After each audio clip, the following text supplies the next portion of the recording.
Palahi sa tag-video karon mga paps. Pasensya na sa dili kasabay sa akong content. Sideline maninakugod sauna pa. Lisod pud kaayo magsigira tag-focus perme sa atong vlog-vlog. Naabaya tay pamilya. Okay raman og dako nakagsweldo kada bulan. Ako na anak ko'y sweldo pero dili pa jud ingon nga dako kada bulan. Kay og dagko na kog sweldo kada bulan. Aw. Dugay ra ko nagsigig pundo sa balay uy naghimog bisan unsa na content. Tirada nato karon kay murag medyo nindot man ang dagan sa panahon. Mag-home service ko karon mga paps. Mag-install kog remote keyless with alarm sa Toyota Hilux. Mauman gud ni akong sideline mga paps. Naga-install di ay kog mga accessories sa mga sakyanan ug mga motor. Nagataod kog loud horn, mini driving light remote starter sa bisan unsa na motor. Naga-install pod kog mga head unit sa mga sakyanan sama sa touchscreen stereo with backing camera, dashcam, parking sensor, GPS tracker sa mga motor ug sakyanan ug uban pa accessories sa motor ug sakyanan, free home service Digos, Davao Kidapawan, Malitagensan ug Tagumraco pwede. Maupod ni akong pinakauna nga content atong pagsugod pa lang nako ug vlog atong 2019. Pero sa YouTube ko naguna kay dili pa man kaayo uso ang Facebook page. Ato na time unya taas pod kaayo og requirements. Ang Facebook sauna kay need siya og 10,000 followers og pila ka views bago ka ma-invite sa monetization sa FB page. Dili parihas karon na bisan 1K pa lang imong followers pwede na ka ma-monetize. Dito pud ko ni kalit og taas.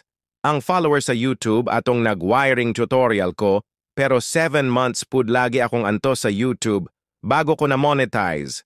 Pero sa page nako sige lang gihapon kog upload mga short video.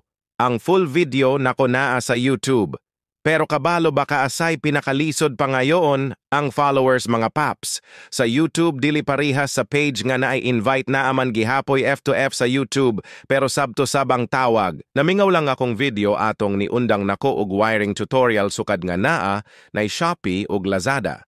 Kay ang mga customer uban mamalit naman lang sa online ug accessories sa mga sakyanan ug motor, unya daghan na pod mag-tutorial sa YouTube maong kasagaran sila na lang mag-install sa ilang sarili mo tanaw na lang sila sa YouTube sa mga tutorial. Ang pinaka-importante man good sa pag-vlog mga paps. Kanang naa-jud kay talent ba kay daghan kaayo magatang sa imong mga video ug unsay next upload. Pero sa akong tanaw karon sukad nga naa nay reels og stream ads sa FB page. Mo viral man dayong kabisan unsa ra na imong video. Basta kugihan lang ka sige upload kada adlaw matimingan ra pod ba na nga mo viral pod imong video.